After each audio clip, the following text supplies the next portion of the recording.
Je vous souhaite une bonne année 2020 et j'en profite pour vous parler de l'événement que nous organisons dans 6 mois. Le 26, 27, 28 juin 2020 à Amboise, qui va être consacré aux assises de l'agroécologie en région Centre-Val de Loire. Alors je vais essayer de ne pas oublier trop d'éléments. Donc l'idée c'est de faire se rencontrer les gens qui œuvrent en agriculture. Donc les agriculteurs aussi bien de la viticulture que des grandes cultures, que du maraîchage ou de l'élevage, et les gens qui œuvrent déjà en agroécologie, qui ont déjà franchi le pas de la transition de l'agriculture vers l'agroécologie. Donc pour ce faire, déjà les gens qui viennent aujourd'hui, qui ont donné leur accord pour venir, ce sont 10 personnes qui font partie de l'association pour une agriculture du vivant.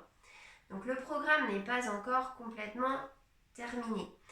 Les grandes lignes sont déjà établies. On a déjà ces personnes-là qui vont venir apporter leurs connaissances scientifiques et leur retour d'expérience qu'ils mettent en place avec des agriculteurs sur cette agroécologie.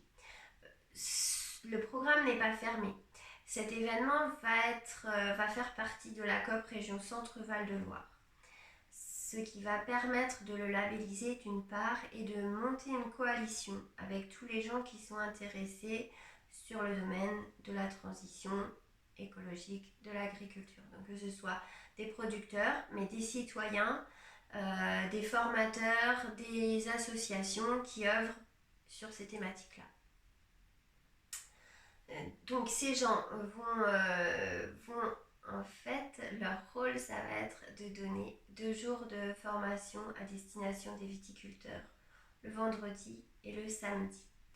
On va aborder des sujets aussi vastes que, par exemple, la fertilité des sols et le carbone, le non-labour, le respect des sols vivants, les cultures intermédiaires, les couverts végétaux et quelles méthodes agronomiques mettre en place pour lutter contre le gel dans nos vignes ou la sécheresse dans nos vignes l'été.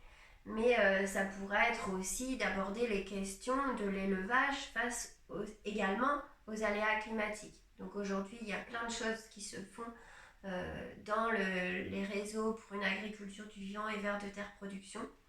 Et ces gens-là vont venir nous parler de tout ça. Donc, les noms définitifs, je ne les dis pas aujourd'hui, mais il y a une dizaine de conférenciers, donc des gens qui sont agronomes, qui sont scientifiques, et des agriculteurs aussi qui viendront témoigner de leurs pratiques et de leur retour d'expérience.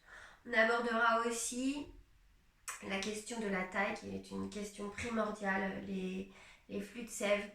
Comment est-ce qu'on peut penser la taille aujourd'hui et demain par rapport justement aux impacts du climat sur la culture de la vigne.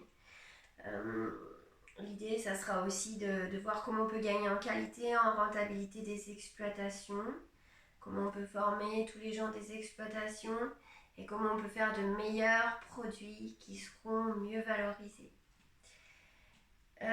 Durant ces 2 jours, donc on prévoit également la visite de domaines, de chais, de vignes, donc pour être au plus près du vivant, des cultures, des sols, des écosystèmes que l'on souhaite mettre en place. Il y aura des conférences dédiées surtout à tout ce qui est arbres, paysages, sols vivants, écosystèmes vivants, mycorhizes, bactéries, virus. Comment est-ce que tout ça fait un tout dans notre façon d'appréhender les choses en agroécologie. Le samedi sera plus tourné vers l'ouverture au grand public. C'est-à-dire que vendredi, samedi, il y aura 2 jours de formation pour les viticulteurs, mais le samedi sera à cheval avec une journée plus ouverte vers le grand public et les élus. Et donc là, on pourra avoir des gens qui viendront témoigner, qui viendront un petit peu essaimer par rapport à leurs recherches sur tout ce qui est plantes bioindicatrices par exemple, et comment ces plantes bioindicatrices vont nous parler de résilience des écosystèmes et des sols. Peut-être que l'on pourra pratiquer des travaux de dissection de sève de vigne pour se rendre compte de ce qu'est le flux de sève et comment ça impacte la taille ou comment une meilleure taille est liée au meilleur respect des flux de sève. On parlera aussi potentiel redox de la vigne.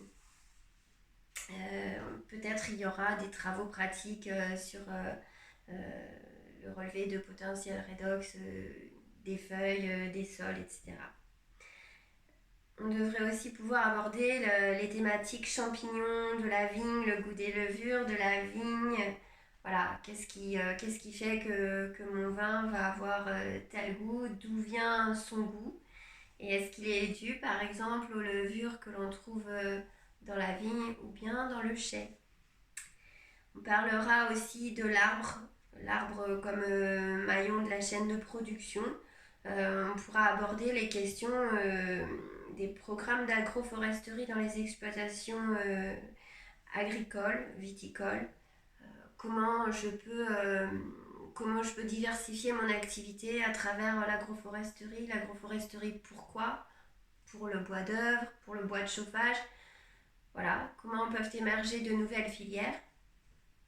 Et puis peut-être que nous pourrons parler aussi, c'est encore à confirmer, des vers de terre dans les sols.